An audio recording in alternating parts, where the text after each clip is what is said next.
السلام علیکم۔ پاکستان میں اس وقت شام کے 7، بھارت میں 7:30 اور یہاں ہماری اسٹوڈیوز کی گھڑیوں میں صبح کے 10 بج رہے ہیں۔ وائس آف امریکہ واشنگٹن کی اردو سروس سے ہماری باقاعدہ نشریات کا آغاز ہوتا ہے۔ پہلے گھنٹے کے لیے میں ہوں آپ کا میزبان خالد حمید۔ جیسا کہ آپ دیکھ رہے ہیں فیس بک لائیو پر ہم آپ کے سامنے ہیں اور ویب سائٹ اور ریڈیو پر ہمارا یہ 1 گھنٹے کا نیوز شو جاری رہے گا۔ تو آغاز کرتے ہیں پہلے آج کی اہم خبروں کی سرخیوں سے۔ افغانستان کے صوبے قندوز میں طالبان نے ایک چیک پوسٹ پر حملہ کیا ہے جس میں افغان پولیس کے 17 اہلکار ہلاک ہو گئے ہیں۔ امریکہ کے خصوصی ایلچی برائے افغان مفاہمت زلمے خلیل زاد نے افغانستان میں قیام امن کے لیے اثر نو کوششیں شروع کر دی ہیں۔ اور بلوچستان کے مرکزی شہر کوئٹہ میں ایک ہفتے کے دوران پولیس کے جوانوں پر ہونے والے دوسرے حملے میں 4 پولیس اہلکاروں سمیت 6 افراد زخمی ہو گئے ہیں۔ پشاور ہائی کورٹ نے action in aid of civil power ordinance کو کالعدم قرار دینے کے تفصیلی فیصلے میں حراستی مراکز میں بغیر مقدمات کے قید شہریوں کو 7 دن کے اندر رہا کرنے کا حکم دیا ہے۔ سینٹ کی قائمہ کمیٹی برائے اطلاعات و نشریات کے اجلاس سے اپوزیشن نے قومی سیاستدانوں کی تقاریر پیمرا کی طرف سے رکوائے جانے پر احتجاجاً واک آؤٹ کیا ہے۔ سابق وزیر اعظم اور پاکستان مسلم لیگ نواز کے قائد نواز شریف کو خرابی صحت کے باعث ایک بار پھر لاہور کے سروسز ہسپتال منتقل کر دیا گیا ہے۔ کینیڈا کے وزیر اعظم جسٹن ٹروڈو نے منگل کی صبح فتح کا دعویٰ کیا ہے۔ کینیڈا کی حکمراں جماعت نے عام انتخابات میں ایک مرتبہ پھر نمایاں پوزیشن حاصل کی ہے اور وہ اتحادیوں کے ساتھ مل کر نئی حکومت کی تشکیل کی پوزیشن میں آ گئی ہے۔ شمالی شام میں ترک اور کرد فورسز کے درمیان لڑائی جاری ہے جبکہ 5 روزہ جنگ بندی منگل کی رات ختم ہونے والی ہے۔ اور بنگلہ دیش میں عہدیداروں نے منگل کے روز بتایا ہے کہ وہ ہزارہا روہنگیا مہاجرین کو میانمار کے نزدیک کیمپوں سے جلد ہی خلیج بنگال کے جزیرے میں منتقل کرنا شروع کر دیں گے۔ ایک آزمودہ کار امریکی سفارتکار منگل کے روز امریکی ایوان نمائندگان کی صدر ڈونلڈ ٹرمپ کے خلاف الزامات پر مواخذے کی تحقیقات کے لیے قانون سازوں کے سامنے پیش ہوں گے۔ یہ تھیں سرخیاں، تفصیل کچھ دیر کے بعد۔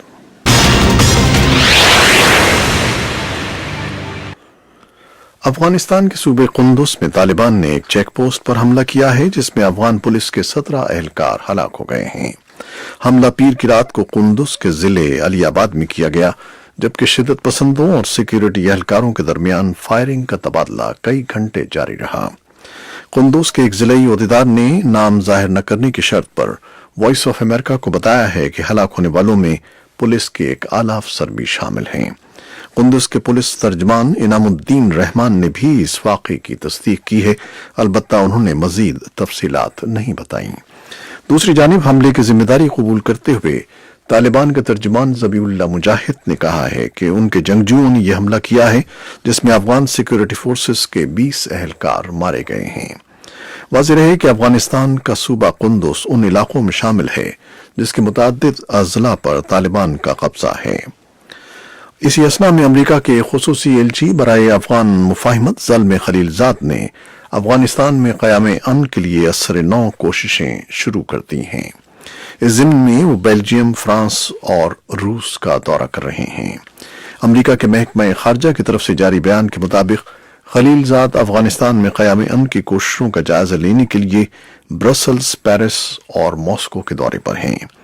پیر کو جاری کیے گئے ایک بیان میں مزید کہا گیا ہے کہ دورے کے دوران خلیل زاد امریکی سفارتکاروں کے ہمراہ یورپی یونین، نیٹو اور اقوام متحدہ کے عہدیداروں سے ملاقات کریں گے جن میں افغانستان میں قیام امن کے لیے کوششوں میں تیزی لانے کے امکانات کا جائزہ لیا جائے گا۔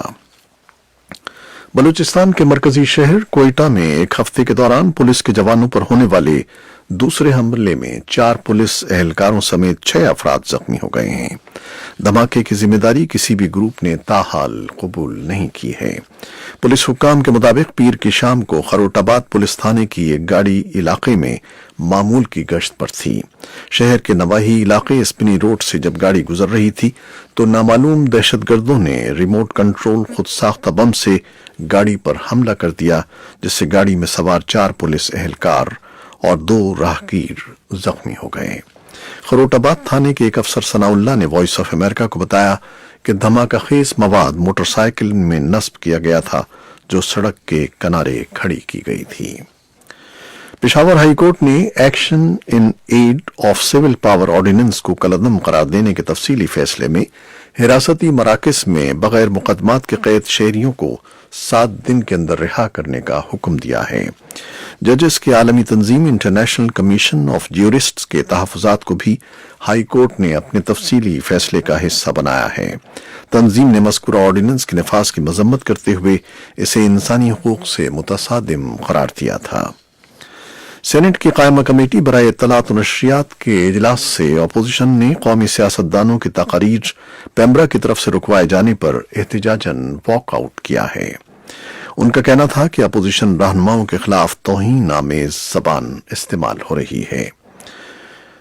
سینٹ کی قائمہ کمیٹی برائے اطلاعات و نشریات کا اجلاس چیئرمین کمیٹی فیصل جاوید کی سربراہی میں ہوا، جس میں اپوزیشن ارکان نے اپوزیشن رہنماؤں کو ٹی وی چینلز پر بلیک آؤٹ کرنے کے حوالے سے شدید احتجاج کیا۔ اس موقع پر حکومتی ارکان اور اپوزیشن کے درمیان تلخ کلامی بھی ہوئی اور ایک موقع پر چیئرمین کمیٹی کے رویے اور چیئرمین پیمبرا کی طرف سے جوابات نہ دیے جانے پر اپوزیشن نے احتجاجاً واک آؤٹ کیا۔ سابق وزیر اعظم اور پاکستان مسلم لیگ نواز کے قائد نواز شریف کو خرابی صحت کے باعث ایک بار پھر لاہور کے سروسز ہسپتال منتقل کر دیا گیا ہے۔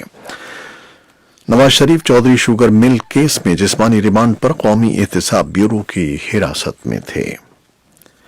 کینیڈا کے وزیر اعظم جسٹن ٹروڈو نے منگل کی صبح فتح کا دعویٰ کیا ہے۔ ان کی جماعت لبرل پارٹی نے ملک کے عام انتخابات میں اتنی نشستیں جیت لی ہیں کہ وہ حکمراں جماعت رہیں گی۔ دوسری مدت کے لیے انتخاب جیتنے پر ٹروڈو جب اپنی اہلیہ صوفی کے ہمراہ اپنی پارٹی کے ہیڈ کوارٹر پہنچے تو ان کا شاندار استقبال کیا گیا۔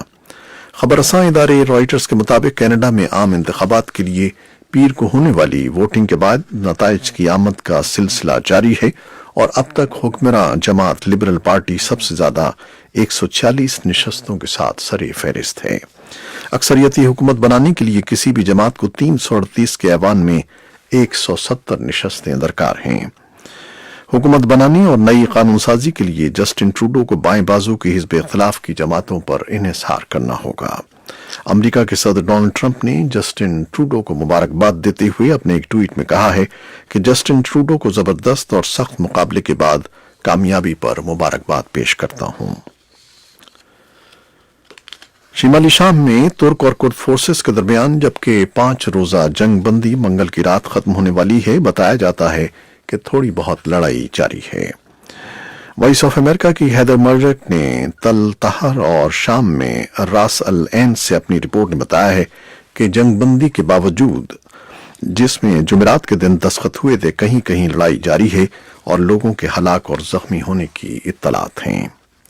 بنگلہ دیش میں عہدیداروں نے منگل کے روز بتایا کہ وہ ہزارہ روہنگیا مہاجرین کو میانمار کے نزدیک ٹھسے ہوئے کیمپوں سے جلد ہی خلیج بنگال کے جزیرے میں منتقل کرنا شروع کر دیں گے۔ کاکسس بازار میں حکومت کے ایک چوٹی کے منتظم کمال حسین نے بتایا کہ انہوں نے 100 خاندانوں کی فہرست تیار کی ہے جو بحاسن 4 جزیرے میں منتقل ہونے کے خواہش مند ہیں، جو کشتیوں کے ذریعے چند گھنٹے کے فاصلے پر ہے۔ حکومت کا کہنا ہے کہ وہ 1 لاکھ مہاجرین کو مرحلہ وار اس جزیرے میں منتقل کرے گی۔ امریکہ کے صدر ڈونلڈ ٹرمپ یوکرین کے صدر کے ساتھ اپنی اس ٹیلی فون کال کے دفاع کے لیے جس کے نتیجے میں ان کے مواخذے کے مطالبے ہوئے ہیں، Fox News cable news network پر گئے۔ فاکس نیوز چینل کے ہینیٹی شو میں ایک انٹرویو کے دوران ٹرمپ نے کہا کہ ڈیموکریٹس ان کا مواخذہ اس لیے کرنا چاہتے ہیں کہ رائے عامہ کے نئے جائزے ظاہر کر رہے ہیں کہ وہ امکانی طور پر دوبارہ منتخب ہو سکتے ہیں۔ صدر ٹرمپ کا کہنا تھا، To me, the word impeachment is a dirty, disgusting word. I didn't do a reason to be impeached. The only reason they're impeaching... صدر ٹرمپ کہہ رہے ہیں کہ میرے نزدیک لفظ مواخذہ ایک گندا اور شرمناک لفظ ہے۔ میں نے ایسا کوئی کام نہیں کیا ہے جو کسی مواخذے کی وجہ ہو۔ وہ میرا صرف اس لیے مواخذہ کر رہے ہیں کہ وہ رائے عامہ کے جائزوں کو دیکھ رہے ہیں اور وہ موڈیز کو دیکھ رہے ہیں، حالانکہ سامنے آنے والے تجزیوں کو دیکھ رہے ہیں، اور ان تمام تینوں تناظر میں ٹرمپ آسانی سے کامیاب ہوتا ہے۔ یہ تھے صدر ٹرمپ کے الفاظ۔ اور ایک آزمودہ کار امریکی سفارتکار منگل کے روز امریکی ایوان نمائندگان کی صدر ڈونلڈ ٹرمپ کے خلاف الزامات پر مواخذے کی تحقیقات کے لیے قانون سازوں کے سامنے پیش ہوں گے۔